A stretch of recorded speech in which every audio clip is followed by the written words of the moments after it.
Dear student, अस्सलाम वालेकुम। आज हमने डिस्कस करना है इंटरमीडिएट सेकंड ईयर की बायोलॉजी को शुरू करेंगे।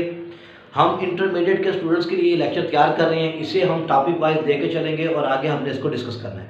तो आज जो हमारा टॉपिक है वो है होम्योस्टेसिस, चैप्टर नंबर 15 का स्टार्ट। बात जब की जाती है होम्योस्टेसिस की कि ये होम्योस्टेसिस है क्या। होम्योस्टेसिस जो है ये ग्रीक जुबान का वर्ड है, ये ग्रीक वर्ड है जिसका मतलब होता है स्टेइंग इन सेम, यानी कि जब आप अपनी हालत में रहते हैं, अपनी कंडीशन को चेंज नहीं करते या अपनी कंपोजिशन को, अपनी बनावट को तब्दील नहीं किया जाता, तो कोई भी प्रोसेस जब उसी कंडीशन में रहता है तो उस कंडीशन को हम लोग नाम देते हैं कि ये सेम कंडीशन है और इसे जो है वो बायोलॉजिकल कहा जाता है, होम्योस्टेटिक स्टेज कहा जाता है। होम्योस्टेसिस जो टर्म है, ये तो लफ्जी मतलब है इसका, जो टर्म थी वो पहली बार शुरू की Walter B Cannon. Walter B Cannon वो शख्स था जिसने पहली बार ये टर्म यूज की कि ऑर्गेनिज्म अपने क्या करते हैं, साल्ट को, अपने वाटर को, वेस्ट को, ठीक है, टेम्परेचर को एक नैरो रेंज पे मेंटेन करते हैं। क्यों करते हैं? क्योंकि इसके लिए क्या होता है, हर जानदार के लिए, हर एंजाइम के लिए एक ऑप्टिमम टेम्परेचर मौजूद होता है, ऑप्टिमम पीएच मौजूद होती है। अगर वो उससे क्या होगा, चेंज होगा, तो that can be dangerous for the organism.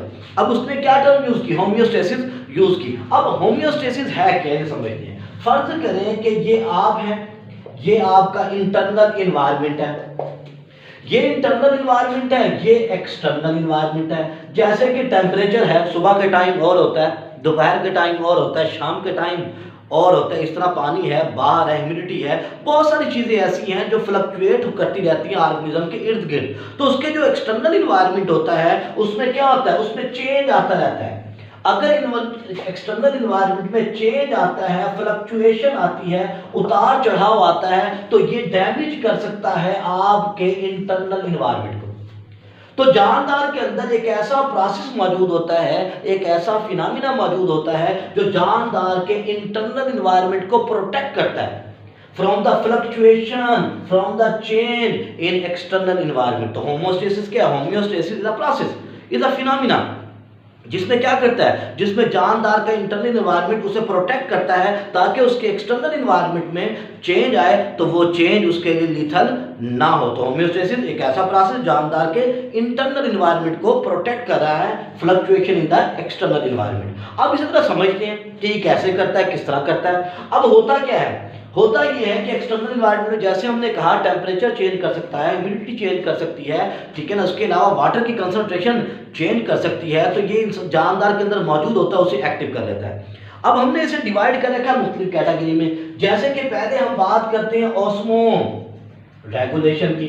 अब ऑस्मो रेगुलेशन, ऑस्मो से निकला यानी कि मूवमेंट्स ऑफ आयंस, वाटर वगैरह, ठीक है ना। अब इसका मतलब ये है कि एक ऐसी कंडीशन जो सॉल्यूट को मेंटेन करते हैं, that phenomena which maintain the solute a narrow range, at a narrow range, जो नैरो रेंज के ऊपर सॉल्यूट को मेंटेन करता है, हम लोग उसे कहते हैं कि ये क्या है, ये असल में मौजूद है, ठीक है, ऑस्मो रेगुलेशन। तो इसे कॉमनली कहा जाता है that phenomena which control the amount of solute and water, जो सॉल्यूट और वाटर की मिकदार को मेंटेन करता है ताकि ना पानी की कमी हो जाए ना आयन की कमी हो, क्योंकि दोनों क्या है, वो एसेंशियल लाइफ के लिए, तो उसको मेंटेन करता है। अब इसको समझने के लिए हम इसकी मिसाल लेते हैं। फर्ज करें कि ये मेरे पास एक बीकर मौजूद है, इस बीकर के अंदर हमने एक सेल रख दिया, इस बीकर के अंदर एक सोल्यूशन मौजूद है, उस सोल्यूशन को देखते हैं। अब फर्ज करें कि हमने इसे चेक करना है, तो हम पहले देखेंगे सेल के अंदर का सोल्यूशन। इसके अंदर के सोल्यूशन को देखने के लिए हम निकालेंगे इसका वाटर पोटेंशियल या देखेंगे इसका सॉल्यूट पोटेंशियल, बाहर वाले का भी हम चेक करेंगे वाटर पोटेंशियल और देखेंगे इसका क्या चीज, सॉल्यूट पोटेंशियल। अब फर्ज करें कि सेल के अंदर का सॉल्यूशन की कंसंट्रेशन बाहर के सॉल्यूशन की कंसंट्रेशन के क्या है, बराबर है। अगर वो दोनों बराबर हैं तो इस कंडीशन को क्या कहेंगे, आइसोटोनिक। तो इसलिए सेल को क्या करना पड़ेगा, सेल को कुछ भी नहीं करना पड़ेगा, जितने वाटर के मॉलिक्यूल एंटर हो रहे हैं उतने ही लीव हो रहे हैं, जितने आयंस के मॉलिक्यूल एंटर हो रहे हैं उतने ही आसानी से क्या हो रहे हैं, वो लीव हो रहे हैं, क्योंकि किसी किस्म का कंसंट्रेशन ग्रेडियंट में फर्क नहीं है। तो ऐसी कंडीशन जिसमें सेल की कंसंट्रेशन और आउटसाइड का सोल्यूशन कंसंट्रेशन क्या हो, बराबर हो, तो उसे हम आइसोटोनिक कहते हैं। लेकिन अगर कंडीशन थोड़ी बदल जाए, फर्ज करें कि ये एक और बीकर हमने लिया, इसमें सेल मौजूद है, अंदर कंसंट्रेशन ज्यादा है, बाहर कम है। फर्ज करें कि सॉल्यूट अंदर ज्यादा है, यानी कि सॉल्यूट पोटेंशियल ज्यादा है, बाहर वाटर पोटेंशियल ज्यादा है, तो नतीजा क्या होगा, वाटर के मॉलिक्यूल बाहर से कहां जाएंगे, अंदर की तरफ एंटर करना शुरू कर देंगे।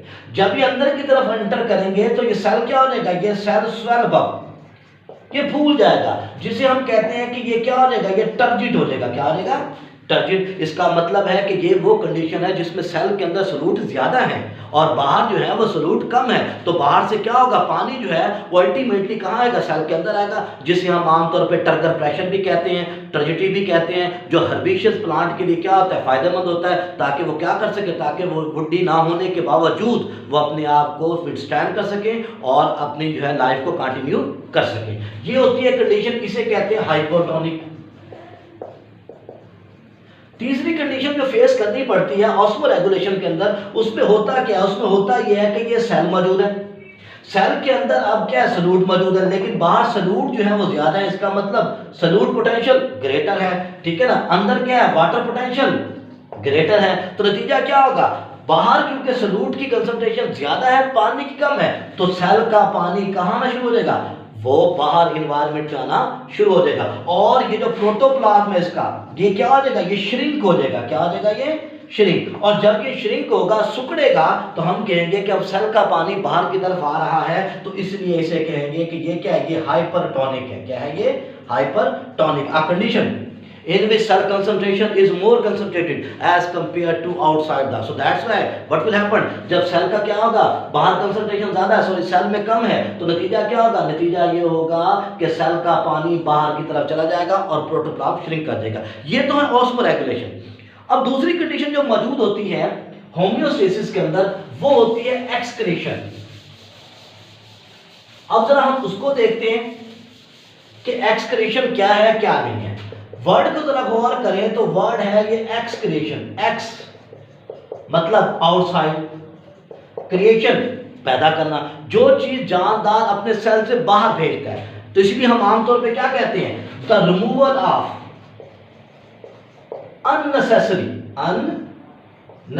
यानी कि वो चीजें जो जरूरत नहीं होती, उसमें वेस्ट भी हो सकती हैं और उसमें अननेसेसरी भी हो सकते हैं, जो फिलहाल सेल को जरूरत नहीं है, तो सेल क्या करेगा, उन चीजों को बाहर निकाल देगा। इसलिए हम इन्हें कहते हैं कि ये क्या है, ये मेटाबॉलिक वेस्ट है, ये मेटाबॉलिक वेस्ट है। तो इसलिए सेल क्या करता है, अपने अंदर जब अमोनिया की मिकदार बढ़ जाए तो अमोनोटैनिक, अमोनिया बाहर निकाल रहा है, यूरिया की बढ़ जाए तो यूरोटैनिक। जैसे हम कौन है, हम यूरिया एक्सक्रीटिंग है, हम अपनी वेस्ट प्रोडक्ट को यूरिया की शक्ल में खारिज करते हैं, यूरिन की शक्ल में, इसलिए हम क्या है, हम यूरोटैनिक हैं। तो इसलिए क्या होता है, जब हमारे जिस्म में केमिकल की मिकदार, मेटाबॉलिक वेस्ट की मिकदार बढ़ जाती है, तो हम उसे निकालते हैं, उसे मेंटेन करते हैं। इसी मेंटेन करने के अमल को क्या कहते हैं, एक्सक्रीशन। ये इसकी दूसरी कैटेगरी होती है।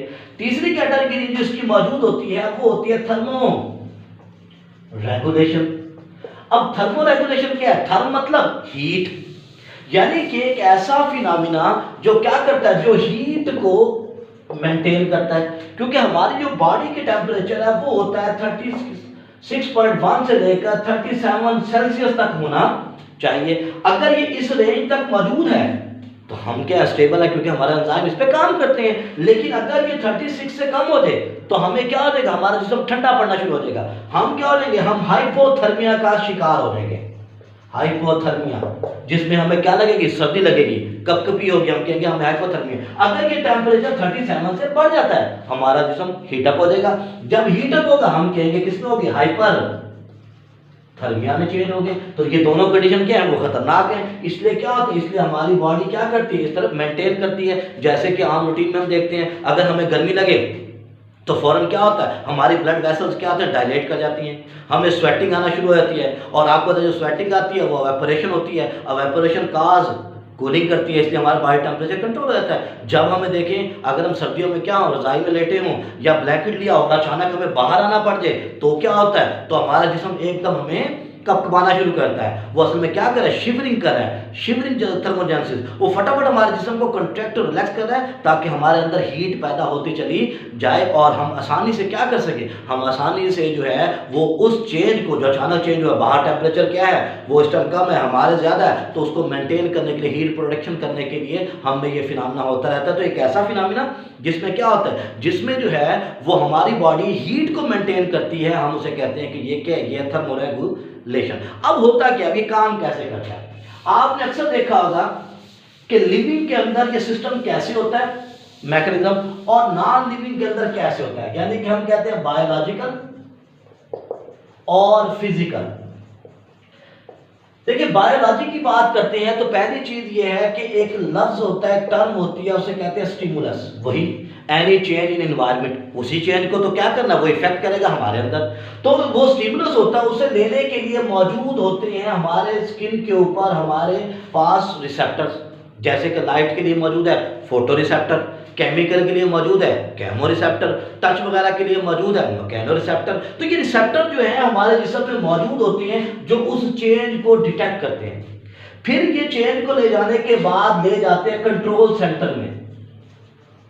हम में कंट्रोल सेंटर कौन सा है, हम में कंट्रोल सेंटर है दो, एक है ब्रेन और दूसरा है स्पाइनल कार्ड। तो इसका मतलब ये है कि रिसेप्टर्स क्या है, वो पैगाम को लिया, ब्रेन में चले गए, स्पाइनल कार्ड में गया, स्पाइनल कार्ड में जाने के बाद या ब्रेन और स्पाइनल कार्ड ये क्या है, ये कोऑर्डिनेटर भी है और ये कंट्रोल सेंटर भी है। अब कंट्रोल सेंटर में होने की वजह से इन्होंने क्या किया, उसको एनालाइज किया। जब उसको एनालाइज किया तो एनालाइज करने के बाद इन्होंने सिग्नल भेजे किसको, इफेक्टर्स को। अब बायोलॉजी के अंदर या बायोलॉजिकल प्रोसेस के अंदर जो इफेक्टर होते हैं वो दो होते हैं, यानी कि एक तो होते हैं ग्लैंड्स, दूसरे होते हैं मसल्स। तो ये क्या करेंगे, ये रिस्पॉन्स करेंगे। तो इसका मतलब ये है कि बायोलॉजी के अंदर या बायोलॉजिकल प्रोसेस के अंदर जो प्रोसेस होता है कंट्रोल का, वो इस तरह चलता है कि पैगाम जाता है इसके अंदर किससे, रिसेप्टर के जरिए। स्टिमुलस पैगाम देता है रिसेप्टर को, रिसेप्टर से पैगाम जाता है कंट्रोल सेंटर में, कंट्रोल सेंटर उसको एनालाइज करता है और एनालाइज करने के बाद उसे भेजता है इफेक्टर के पास। इफेक्टर जो है वो क्या करते हैं, वो उसके खिलाफ रिस्पॉन्स जो है वो शो करते हैं मसल